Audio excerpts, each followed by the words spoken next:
Bom dia, senhoras e senhores, bem-vindos à videoconferência de resultados do terceiro trimestre de 2025 da TIM SA. Gostaríamos de informar que esse evento está sendo gravado e todos os participantes ficarão no modo ouvinte durante a apresentação da companhia. A gravação da videoconferência ficará disponível no site da empresa. Após a conclusão das considerações da TIM SA, haverá uma sessão de perguntas e respostas para os participantes, quando instruções adicionais serão fornecidas.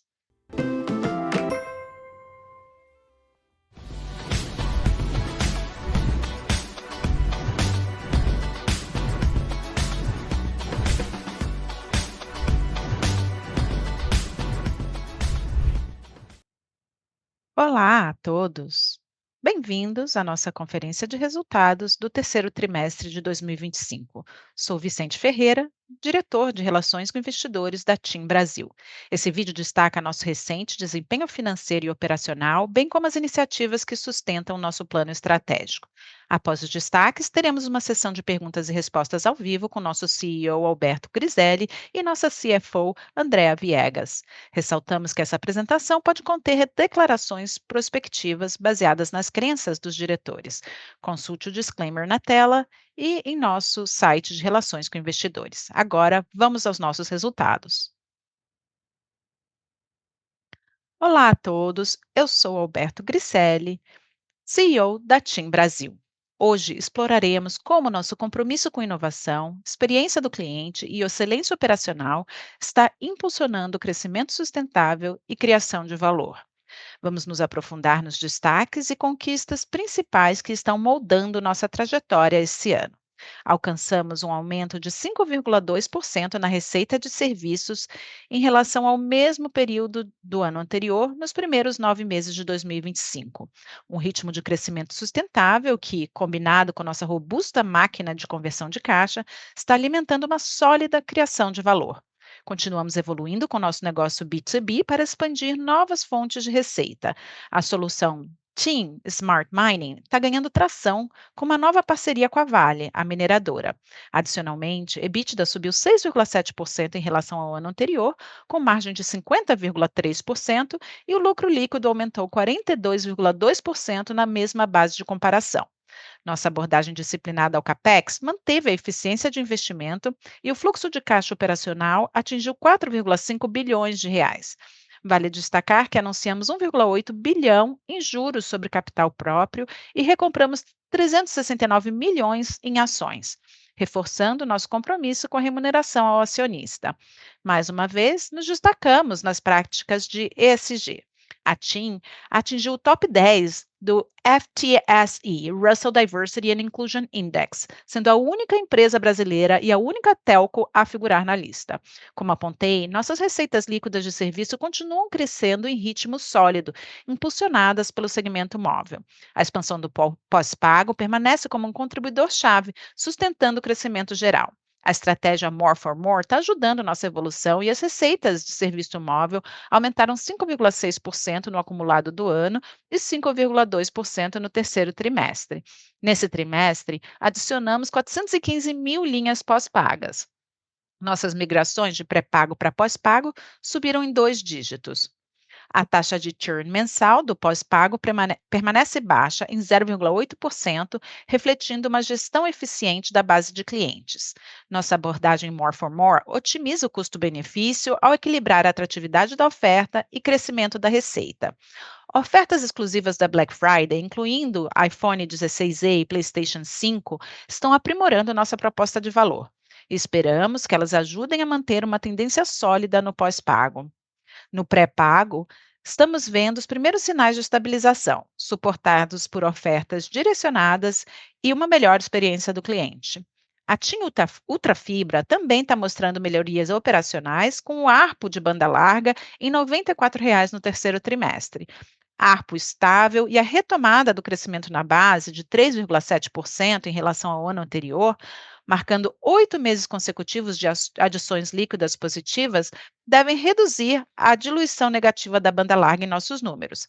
A TIM está reforçando sua liderança em rede, com 5G agora disponível em 1.000 cidades em todo o Brasil. Temos a maior cobertura 4G e 5G do país. O caso de modernização da rede de São Paulo está ditando o ritmo para a conectividade de próxima geração. O projeto RISC foi concluído com upgrade de 100% dos sites em novembro. Somos agora líderes em velocidade de download em todos os rankings que medem throughput. Ampliamos nossa liderança em indicadores de qualidade consistente, deixando o segundo player ainda mais para trás. Além disso, estamos vendo o primeiro sinal de melhoria operacional, com churn por motivo de rede reduzidas em um quarto. No geral, nossos esforços de modernização estão apoiando com sucesso a gestão da base de clientes e entregando qualidade de rede superior. Estamos expandindo esse projeto para outras cidades. Completando nossa abordagem de três pilares, vamos falar sobre serviço. Proporcionar um excelente serviço está no cerne da nossa estratégia. O aplicativo MyTeam, atualizado, está transformando a experiência do cliente e a jornada de vendas. Com mais de 17,7 milhões de usuários únicos e 33% de penetração, o aplicativo está impulsionando o engajamento digital e crescimento do e-commerce. Somos a primeira telco a integrar com Apple Pay e Google Pay, permitindo recargas diretas seguras para clientes pré-pagos, simplificando a jornada e incentivando transações recorrentes. O NPS do serviço digital para pós-pago e pré-pago está em alta, sinalizando que estamos no caminho certo para elevar a experiência com nosso serviço. Nossos mais de 60 milhões de clientes são o ativo mais valioso da TIM. Tendo isso em mente, estamos sempre tentando melhorar nosso relacionamento com os clientes e monetizar melhor esse ativo. O TIM Mais é nosso programa de fidelidade aprimorado que oferece mais benefícios, experiências e conveniência. Desde o seu lançamento no início do ano, temos mais de 2 milhões de usuários ativos mensais, aproveitando os benefícios do programa. Distribuímos 120 mil ingressos de cinema e 20 mil cartões presente de corridas no Uber. O NPS do programa é acima de 80 pontos e reflete uma forte satisfação do cliente. Em paralelo, estamos acelerando a monetização da base com publicidade móvel. Chegamos a mais de 1.000 campanhas e 270 anunciantes em setembro. Por meio da combinação de nosso inventário próprio, Google e Meta, estamos elevando o engajamento digital e expandindo as fontes de receita além da conectividade. As receitas de publicidade móvel encerraram o trimestre crescendo em 2 dígitos em relação ao ano anterior. B2B é um aspecto-chave do nosso plano estratégico e outra forma de diversificar nossa base de receita. Como temos pouco legado, a evolução da conectividade por meio da cobertura como serviço, ou Coverage as a Service, é o principal impulsionador para expandir nossa presença. As soluções de TI B2B agora cobrem 4G, NB-IoT, 23,5 milhões de hectares, mais de 7,6 mil quilômetros de rodovias e vendemos quase 400 mil pontos de iluminação inteligente, gerando 435 milhões em receitas contratadas desde o primeiro trimestre de 24. A vertical de mineração está ganhando tração e agora temos outro cliente âncora. A Vale está se juntando ao nosso portfólio de clientes e poderá usufruir dos benefícios da solução TIM Smart Mining. Oferecemos soluções em 5G, 4G, IoT e inteligência artificial para criar ambientes mais seguros, eficientes e sustentáveis para os nossos clientes. O Team Smart Mining pode ser um facilitador-chave para a automação e reduzir o impacto ambiental na indústria da mineração. Com isso, passo a palavra para Andréa Viegas, nossa CFO, que irá detalhar os números financeiros. Boa tarde a todos, eu sou Andréa Viegas, CFO da TIM. Nesse trimestre, entregamos mais um capítulo de execução consistente e disciplinada. Mantivemos o foco no que mais importa: crescimento sustentável, ganho de produtividade e criação de valor para nossos acionistas. Nosso programa de eficiência permanece como uma das bases da nossa estratégia. Graças aos esforços em todas as áreas, mantivemos o crescimento de custos em apenas 1,8%, bem abaixo da inflação. Essa disciplina se traduziu em um aumento de 7,2% no EBITDA, com margem atingindo 51,7%. O EBITDA após leasing também avançou 8,3% em relação ao ano anterior, com robusta expansão de margem, um resultado direto da nossa estratégia de otimização de custos industriais, que temos executado em três frentes: nosso modelo de produção, renegociações de contratos e acordos de compartilhamento de rede. Além disso, o CAD aprovou a expansão do nosso acordo de compartilhamento com a Vivo há 2 semanas. Essas iniciativas estão ajudando a manter os custos de leasing estáveis e a margem em expansão, mesmo em um ambiente desafiador. Nosso lucro líquido subiu um sólido dígito duplo no trimestre, atingindo 1,2 bilhão de reais, elevando o acumulado no ano para quase 3 bilhões de reais. Esse desempenho nos permitiu distribuir 1,8 bilhão em juros sobre capital próprio e recomprar 369 milhões de reais em ações, reafirmando nosso compromisso com a criação de valor para os acionistas. Aproveitando esse ímpeto, nosso fluxo de caixa operacional, medido como EBITDA após leasing menos capex, atingiu 1,7 bilhão de reais no trimestre, um aumento de 8,1% em relação ao ano anterior, respaldado por uma estrutura financeira resiliente. Em 9 meses, esse indicador subiu em dois dígitos, atingindo 4,5 bilhões de reais. Com balanço patrimonial forte, estamos bem posicionados para sustentar o crescimento e entregar valor de longo prazo. De volta com você, Alberto. Obrigado, Andréa. Ao encerrar, quero reforçar que a TIM Brasil está no caminho para atingir suas metas de 2025 e preparar o terreno para um 2026 de evolução contínua. Estamos cumprindo nosso guidance anual em receita de serviço, EBITDA, CAPEX e remuneração ao acionista. Com os resultados no caminho certo, estamos confiantes de que podemos encerrar o ano com sucesso e continuar entregando valor por meio dos seguintes impulsionadores. Em primeiro lugar, nossos segmentos de pós-pago móvel e B2B, que devem manter uma performance forte. Em segundo lugar, pré-pago e banda larga, que devem continuar se recuperando.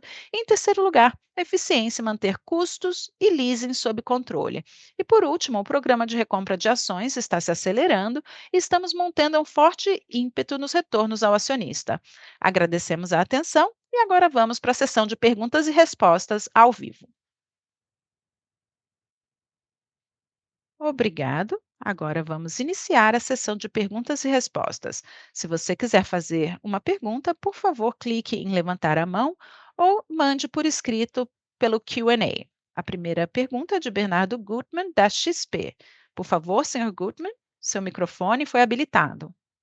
Olá, bom dia a todos. Parabéns pelos resultados sólidos, mais uma vez. Minha pergunta é sobre receita de serviços móveis. A gente viu uma pequena desaceleração esse trimestre. Quanto vem da concorrência versus a normalização natural do crescimento depois do ciclo forte que tivemos nos últimos anos? Tem uma segunda pergunta também, se me permitirem. Houve muita fala no mercado sobre potenciais fusões e aquisições na parte de fibra. O que vocês veem nesse ambiente? Essa onda de consolidação vai mudar a estratégia de vocês aí para a fibra? Obrigado. Oi, Bernardo, obrigado pela pergunta. Começando com a primeira, quando a gente vê a receita de serviços móveis, eu acho que nós antecipamos no trimestre anterior já esse tipo de dinâmica que está bem consistente com o que vocês viram também em outros anos. Então, temos uma curva em que estamos no ponto mais alto do crescimento no começo do ano, quando a gente faz nosso ajuste de preço, e isso tende a se desacelerar no restante do ano. Acho que nesse trimestre, olhando a dinâmica de receita do nosso lado, temos resultados bem favoráveis em termos de manter a nossa máquina de crescimento do pós-pago em duplos dígitos, reduzindo assim a desaceleração do pré-pago. E essa é uma tendência que a gente vai esperar também para os próximos trimestres. Vamos ver um equilíbrio aí provável de crescimento, com o pós-pago mantendo um bom ímpeto e o pré-pago a gente está trabalhando para que a gente tenha uma desaceleração menor na comparação anual. Então, eu diria que isso é menos dependente da dinâmica competitiva, que continua racional, e está mais, na verdade, relacionado à nossa própria estratégia e padrões sazonais, tá? Isso com relação às receitas. Com relação a M&A, a gente sempre diz que o mercado brasileiro, sendo hiperfragmentado, é um mercado que não é atraente nesse momento por causa das pressões de churn. Então, a gente está sempre tentando otimizar a nossa alocação de capital para ver como que a gente aloca o capital para crescer. Então, a gente tem a nossa estratégia específica, que depende da nossa situação específica. Banda larga, para a gente, é uma linha de receita limitada. Então, a banda larga é algo que o mercado está esperando já há muitos anos, e considerando o número de players, provavelmente isso vai levar um tempo. E nós temos a nossa própria estratégia, tanto orgânica quanto inorgânica, nessa área, que continua igual, inalterada, em comparação com o que a gente discutiu nos nossos calls de resultado anteriores. O que mudou um pouquinho foi o resultado que a gente alcançou em banda larga, porque, como vocês podem ver agora, a gente tem um ímpeto operacional muito bom, com adições líquidas, a ARPU ainda sob pressão, a gente com banda larga considerando que as adições líquidas estão aí num território positivo, já há 8 meses, a gente provavelmente vai ver melhoras de top line também daqui para frente. Respondi, Bernardo? Sim, muito claro, obrigado. Eu que agradeço. A nossa próxima pergunta é de Marcelo Santos, da JP Morgan. Por favor, senhor Santos, seu microfone foi habilitado. Bom dia, obrigado pela oportunidade de fazer perguntas. O primeiro é: você pode falar um pouquinho do ambiente competitivo para serviços móveis? E há espaço para aumentar os preços de pós-pago puro nos próximos trimestres ou no próximo ano? Obrigado. Oi, Marcelo. Analisando o ambiente competitivo, eu diria que para serviços móveis, esse ambiente competitivo continua positivo do nosso ponto de vista. É claro que há promoções aqui e ali, mas de uma forma geral, eu acho que os ajustes de preço desse ano passaram muito bem. E estamos codificando nos nossos sistemas os ajustes de preço que estamos planejando executar para o ano que vem. Isso está sendo feito atualmente, conforme falamos aqui. E por isso as dinâmicas de mercado continuam favoráveis. É claro que temos aqueles players menores que são mais agressivos, mas de uma forma geral eles não estão criando nenhuma disrupção na dinâmica de mercado competitivo não, em termos de preços. Com relação ao preço do pós-pago, acho que temos oportunidade de ajustar. Estamos numa campanha promocional, porque a gente acabou de lançar as promoções da Black Friday, então daqui até o fim do ano, é provável que a gente considere aí um ajuste, mas isso é algo que a gente com certeza vai avaliar para o começo do ano que vem. Muito obrigado. A nossa próxima pergunta é de Leonardo Olmos, da UBS. Senhor Olmos, seu microfone foi habilitado. Olá, bom dia a todos. Podem nos dar mais detalhes sobre os planos de eficiência de leasing, especialmente o momento dos impactos esperados por causa da parceria com IHS e também acordos de leasing e renegociações de contrato? Obrigado. Bom dia, Leonardo. Com relação à eficiência de lease, como a gente já disse, a gente está numa discussão contínua com todos os parceiros que temos. Especificamente com relação ao acordo que a gente fez com IHS, a gente queria a opção de fazer esse acordo e a gente fez o acordo com alguém que tem o conhecimento e o pessoal para construir o site para a gente. Então, esse tipo de site é para clientes específicos, como agronegócio ou mineração. e a gente vai financiar e eles vão construir o site para a gente. O que a gente espera com relação ao lease e a nossa meta para esse ano, como a gente já disse antes, é ter crescimento de lease em relação à inflação, apesar de haver um aumento no número de sites para a nossa cobertura crescente de 5G. Mas o nosso objetivo é expandir, junto com a inflação, né, acompanhar a inflação para esse ano. Respondi a pergunta? Sim, obrigado. Você falou, né, sobre IHS e o objetivo geral. Então, estou aqui me perguntando, pode falar um pouquinho sobre compartilhamento de terra e também sobre as renegociações? Ah, sim, é verdade, você falou sobre isso, né. O o CAD acabou de dar permissão para a gente continuar com esse compartilhamento, a gente mudou um pouquinho o acordo que a gente tinha com a Vivo, e vamos continuar o nosso plano para fazer esse compartilhamento, especialmente para 4G e 5G, e estamos continuando a renegociar com os nossos parceiros, né, a empresa de torres,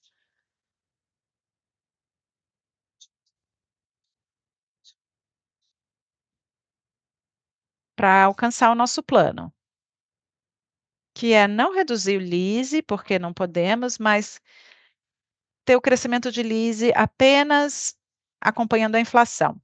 Temos outros acordos também, mas ainda não podemos revelar. Assim que alcançarmos esses novos acordos, a gente vai divulgar para vocês. Tá ótimo. Faz todo sentido, vocês têm entregado um desenvolvimento excelente também nessa frente, então parabéns. Muito obrigada, tenha um bom dia. Obrigada. A próxima pergunta vem de Vitor Tomita, do Goldman Sachs. Senhor Tomita, seu microfone está habilitado. Olá, bom dia a todos. Obrigada por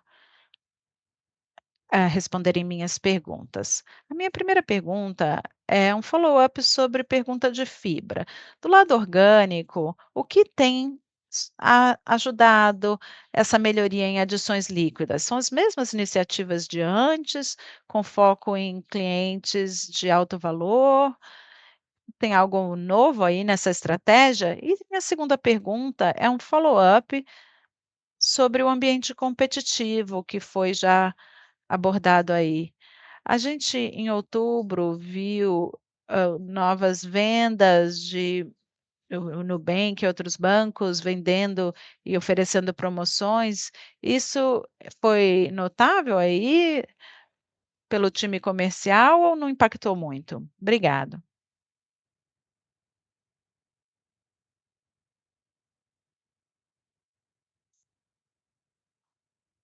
Peço desculpas, Vitor, meu microfone estava mudo.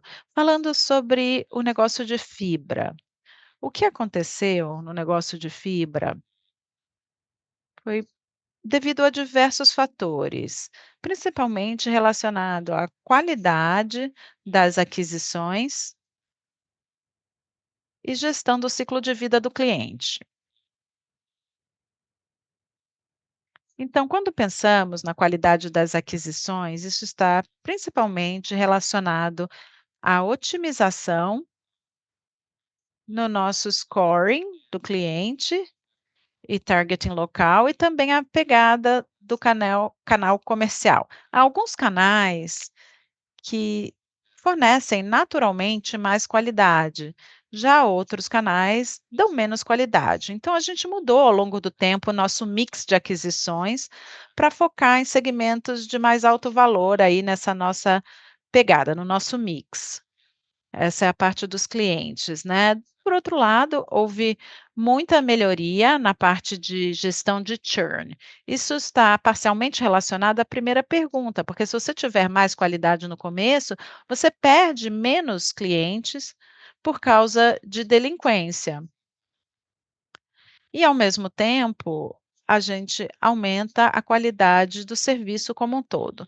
Então, essas são as 2 áreas em que a gente teve progresso relevante, que fez com que a gente tivesse crescimento líquido.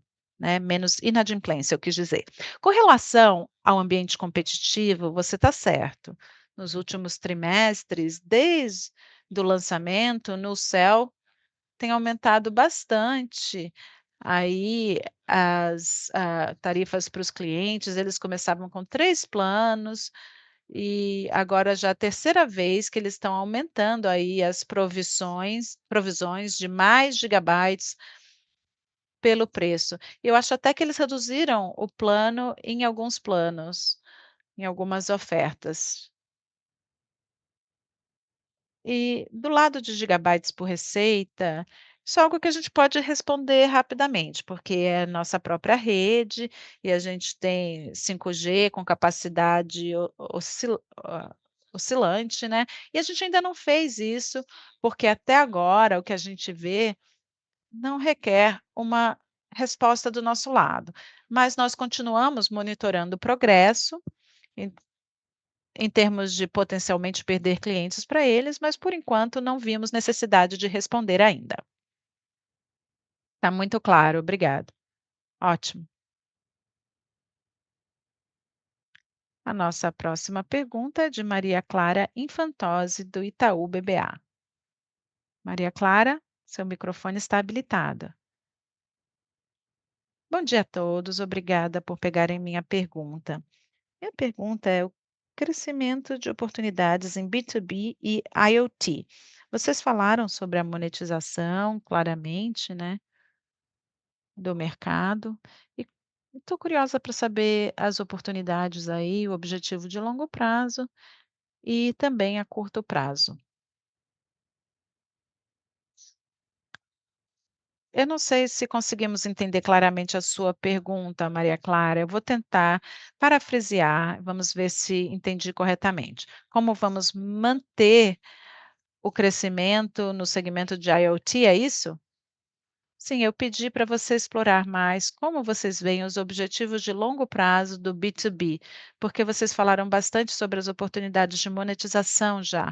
Então, podem comentar a respeito dos objetivos de curto prazo e longo prazo de vocês e onde há oportunidades? Obrigada. Ah, sim, obrigada. Então, é só B2B ou de uma forma geral? B2B e IoT. Ah, tá bom, entendi. Ótimo. Basicamente, como você sabe, nosso legado de B2B é bem pequeno. Se compararmos a TIM com outros players do mercado, não temos um bom legado, um longo legado, né? Então, criamos uma estratégia específica para o nosso DNA. Selecionamos algumas verticais, que são, por enquanto, agronegócio, que foi a primeira que a gente lançou, infraestrutura foi a segunda, utilities, que também é bem promissor no Brasil, e mineração. Selecionamos essas verticais porque se encaixa bem com o nosso DNA tecnológico, digamos assim. Então, nossa visão é a seguinte: começamos trabalhando de forma orgânica, conseguimos bastante tração nessas 4 verticais, no que chamamos de Coverage as a Service, cobertura como serviço, e isso tem impulsionado bastante o crescimento nessas verticais. Em médio prazo, nós temos a ambição de aumentar o nosso portfólio de soluções em segurança e proteção, nuvem, que a gente pode fazer um cross-sell e upsell dos nossos serviços e possivelmente aumentar o número de verticais que estamos atendendo. Um exemplo de uma que estamos trabalhando é manufatura. Essas competências e capacidades podem ser expandidas e desenvolvidas internamente, já estamos trabalhando nisso, e também estamos avaliando movimentos inorgânicos de CT que vão nos dar a capacidade de conseguir um share of wallet mais rápido dos nossos clientes. Então, isso é algo novo na nossa estratégia. Começou há menos de 2 anos, já conseguimos 1 bilhão de receita contratada nesses 2 anos e estamos sendo reconhecidos como um parceiro líder nas verticais em que operamos. Olhando os clientes que a gente tem aí nessas verticais, vocês podem ver que tivemos sucesso comercial e nos próximos anos o nosso objetivo é consolidar nosso posicionamento e expandir o portfólio de serviços e o relacionamento com os nossos clientes. Então, olhando mais a médio prazo, vai ser uma mistura de crescimento orgânico e inorgânico. Muito claro, obrigada. Obrigada, Maria Clara. A nossa próxima pergunta vem de Danny Kamuri, do Santander. Fanny Kanumuri, o seu microfone foi habilitado, por favor. Olá, eu tenho algumas perguntas. A primeira é sobre o fluxo de caixa operacional depois de lease. Nos primeiros 9 meses, você teve um crescimento de 0,8% e um pouquinho mais baixo do forecast para o ano. Por que que foi isso? E olhando a situação competitiva agora, vocês estão confiantes no seu plano de 3 anos? Tem novos guidances para a gente? Vou responder a primeira pergunta e depois eu passo a palavra para a Andrea para responder a segunda. Vou repetir para ver se eu entendi corretamente. A primeira é o ambiente competitivo, né? Como eu já disse para o Bernardo, eu acho, na primeira pergunta, pelo menos para serviço móvel, não broadband, mas para serviço móvel, o ambiente competitivo continua racional. E nós estamos, por isso, na posição de continuar crescendo a nossa top line de acordo com o guidance que a gente compartilhou com vocês. Em fevereiro do ano que vem, a gente vai fazer um upgrade. Quando a gente olha todo o ambiente móvel, eu diria que não mudou de acordo com a situação aí que a gente em comparação com a situação que a gente compartilhou quando a gente deu o nosso guidance em fevereiro. Então, tudo foi confirmado. É claro que há nuances, né, a gente vê pós-pago em serviços móveis, trazendo crescimento e melhorando potencialmente a situação no ambiente pré-pago. A segunda pergunta, se eu entendi corretamente, foi sobre a dinâmica de fluxo de caixa operacional, 11,8% versus o guidance de 16%. Foi essa a pergunta, Fanny? Sim, é essa a pergunta. Ah, tá. Então, olhando a nossa dinâmica, estamos confirmando o nosso guidance e acreditamos que quando olhamos a como o crescimento de receita, expansão de EBITDA depois de lease e CapEx, a gente quando combinar tudo no próximo trimestre, a gente vai ter uma expansão de fluxo de caixa operacional dentro da faixa do nosso guidance. Como já estamos no fim do ano, é fácil fazer o cálculo para ver o que que isso vai, eh, significar nos nossos números, mas eu deixo isso para você. Mas a gente confirma o nosso guidance para o ano completo. Obrigada. A próxima pergunta é de Davi Lopes, da New Street Research. Senhor Lopes, seu microfone está habilitado. Olá, obrigado pela oportunidade. Eu tenho alguns follow-ups sobre o aumento de preço do terceiro trimestre. Vocês podem nos dar mais detalhes sobre a magnitude, o percentual, qual foi o percentual da base afetado? E também com relação às tendências de pré-pago. No ano que vem, vocês têm possibilidade de aumentar o preço em pré-pago ou ainda é muito cedo para isso? E a outra pergunta sobre B2B. Vocês podem falar sobre as margens do B2B? Isso é diluído das margens de vocês ou não? Oi, Davi, eu entendi as 2 últimas perguntas que eu vou responder e a primeira eu perdi. Com relação à segunda, é o aumento do preço do pré-pago, né? Um comentário geral sobre isso. Basicamente, quando a gente pensa na estratégia, essa é a forma que a gente implementou, né? Um ajuste de preço que sempre vem com alguns benefícios adicionais para nossa base de clientes. Para o pré-pago, considerando a construção da oferta, é um pouco cedo para mudar o preço, porque agora a gente está marcando aí nosso volume por dia. Isso está profundamente ligado à construção da oferta em si. E estamos explorando uma forma de monetizar a nossa base de clientes pré-pago, com uma migração controlada para o controlado, né. Essa é uma forma bem efetiva de monetizar a nossa base de clientes que a gente encontrou e a gente continua implementando. E também esse equilíbrio entre os benefícios do pré-pago e o controle é importante para garantir que essa migração para o plano controle faça sentido conforme a gente aumenta os preços. Sem dar muitos detalhes sobre como a gente vai fazer isso, a gente pode explorar isso depois nas sessões individuais, que a gente tem os planos aí também. Com relação à marginalidade do B2B, quando a gente olha, a gente tem uma margem de EBITDA de mais de 50% e a oferta de B2B em geral é abaixo desse número. Mas quando você olha o que realmente importa, que é a geração de fluxo de caixa, em geral, isso tende a ser diluído na margem de EBITDA, mas acrescentado aí ao bottom line. É isso então. A primeira pergunta eu acho que eu não entendi. Havia uma outra pergunta ou eram essas duas, Davi?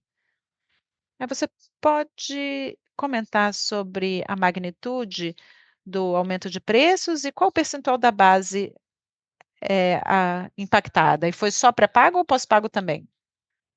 Olha, há 2 tipos de ajustes de preço que a gente classifica, né, o book e o back book. O ajuste de back book, a gente impactou o controle e o pós-pago puro, a gente já fez isso. E a gente personalizou isso dependendo de vários fatores para poder minimizar a fricção e o churn. Mas a gente fez esse ajuste no começo do ano para controle e pós-pago puro. Quando a gente fala de front book, esse ajuste foi feito no meio do ano para o controle e a gente não fez para o pós-pago puro. Eu acho que esse foi uma pergunta que já foi feita aqui hoje antes, né. Basicamente, a gente quer fazer esse ajuste e a gente está avaliando. A gente ainda não decidiu, mas a gente acha que há sim espaço para ajustar agora. Mas não agora, porque a gente está naquela parte do ano de promoções com a Black Friday e também campanhas de Natal, então provavelmente isso vai ficar para o primeiro trimestre do ano que vem. Muito claro, obrigado. Eu que agradeço. Mais uma vez, se desejarem fazer uma pergunta, por favor, cliquem no botão levantar a mão ou mandem por escrito pelo botão de Q&A. Por favor, aguardem enquanto coletamos as perguntas.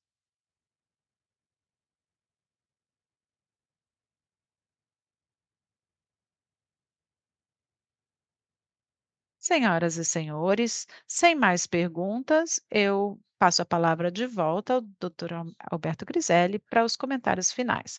Senhor Alberto, pode prosseguir. Obrigada a todos pela presença hoje. Estamos chegando no fim do ano, num ritmo bom, estamos executando nossa estratégia com disciplina e consistência. E apesar de estarmos só a 2 meses de distância para 2026, ainda temos muito a alcançar em 2025 e esperamos entregar todas as promessas, cumprir todas as promessas que fizemos ao mercado. Quero agradecer à equipe por todo o comprometimento e esforço ininterrupto e estou ansioso para as nossas sessões individuais. E por fim, nós criamos uma oferta de Black Friday especial para os nossos clientes. Vamos assistir? Tchau, tchau. Isso conclui a videoconferência do terceiro trimestre de 2025 do TIM SA. Para mais detalhes, acesse o site tim.com.br/ir. Muito obrigada mais uma vez.